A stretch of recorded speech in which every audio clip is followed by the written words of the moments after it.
Esse texto que foi lido trata de um evento onde o cenário foi um milagre que Jesus realizou lá no tanque de Betesda. Que segundo o evangelista estava próximo ao mercado das ovelhas, ou à porta das ovelhas. Era onde as ovelhas eram lavadas para serem comercializadas no templo.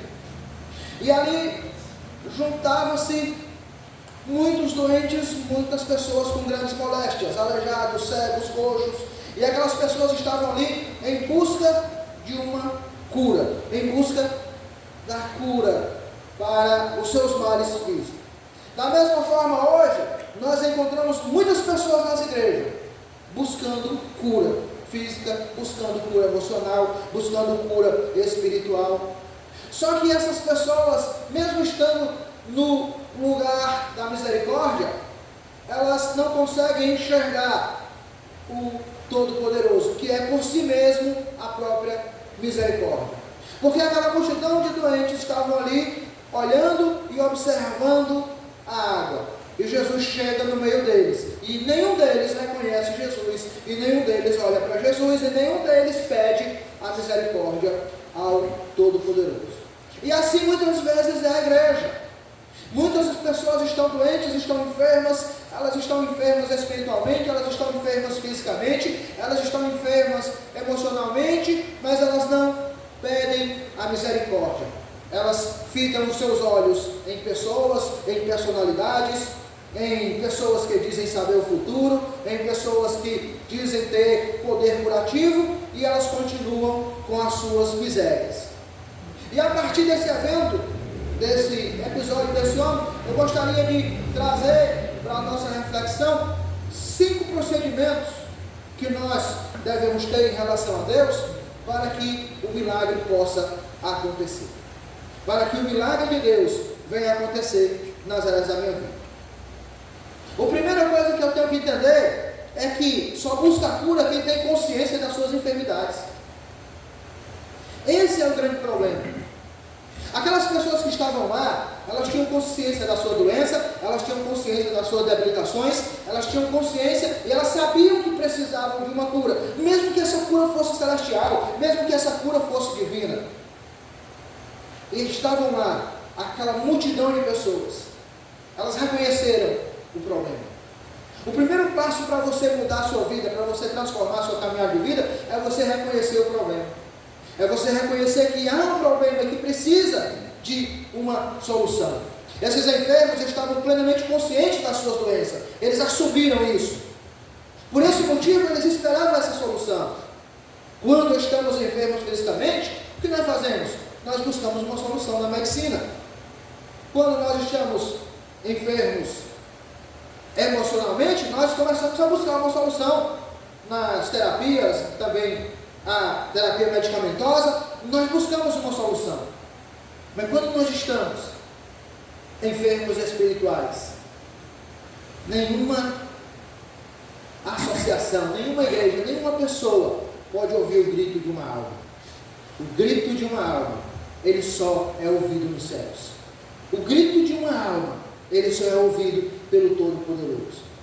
E aí muitas vezes nós não reconhecemos isso. Nós não reconhecemos que nós precisamos ser curados desse mal que assola a nossa vida, que é o pecado. E todos nós estamos enfermos espiritualmente. As nossas enfermidades espirituais, elas pulsam dentro de nós. Elas nos destroem. Elas vão fazendo com que a gente pare na vida, com que a gente se destrua, com que a gente destrua os nossos relacionamentos. Elas vão destruindo a nossa vida o tempo inteiro. Muitos até reconhecem que precisam da cura para a alma, mas os seus olhos não estão fixados em Cristo. Os olhos estão fitos em pessoas, em objetos. O texto diz que um anjo, porquanto um anjo descia em certo tempo ao tanque e agitava a água. E veja esse espetáculo. Muitas pessoas lastimavam ali olhando, aleijados, coxos, cegos, pessoas com várias enfermidades. E o Todo-Poderoso no meio deles. Mas eles não enxergaram Jesus. Eles estavam olhando para a água. Eles estavam esperando que aquela água se movesse para correr para a água. E aí eu vejo algo muito parecido nos nossos dias. Pessoas que se dizem ter poder curativo, fazem cultos e campanhas, e as pessoas correm para lá. E as pessoas lotam. Outro dia um cidadão lotou ali o aterro da Praia Iracema. Aí passou um pano branco e as pessoas pegando o pano para serem curadas. Era a mesma situação dessas pessoas. Elas queriam a cura, elas queriam a misericórdia. Esse é o evangelho do ser humano. Espere, aguarde, vai dar certo, vai funcionar, as coisas vão se resolver. Ah, você não foi curado porque você não teve fé. Traga tudo que você tem, coloque aqui que vai dar certo. O teu milagre é do tamanho da tua oferta. E tudo isso vai acontecendo e as pessoas vão correndo para esses movimentos. E no entanto Jesus está ao nosso lado, querendo nos abençoar. Porque o Evangelho de Deus, ele não manda esperar, ele manda se mover. Olha o que a Bíblia diz em Isaías 45, verso 22. Olhai para mim e sereis salvos, vós, todos os limites da terra, porque eu sou Deus e não há outro. Não olhe para ser humano, não olhe para pastor, não olhe para presbítero, não olhe para bispo, ou para os pseudos apóstolos, não olhe para aquilo que traz um processo idólatra na sua mente. Irmãos, olhe para Deus. A palavra diz: olhai para mim e sereis salvos. Porque o falso caminho é tão popular? Por que as falsas pregações são tão populares? Porque elas trazem um desencargo de consciência. Elas trazem uma barganha, uma troca. Eu dei, agora Deus é obrigado a me retribuir. E Deus não tem obrigação nenhuma para com ser humano nenhum. Estava ali um homem que há 38 anos se achava enfermo. Aquele cidadão estava há 38 anos buscando essa cura, querendo essa cura. Tantas pessoas vivem na mesma situação. Elas estão na casa de Deus, estão na presença do Todo-Poderoso, mas elas olham para os outros. Elas olham para o irmão A, para o irmão B, elas olham para a figura do pastor, elas olham para tudo e para todos, mas elas não conseguem ver Jesus. E a Bíblia diz que maldito, Jeremias 17,5, maldito o homem que confia no homem e faz desse o seu braço forte, apartando assim o seu coração do Senhor.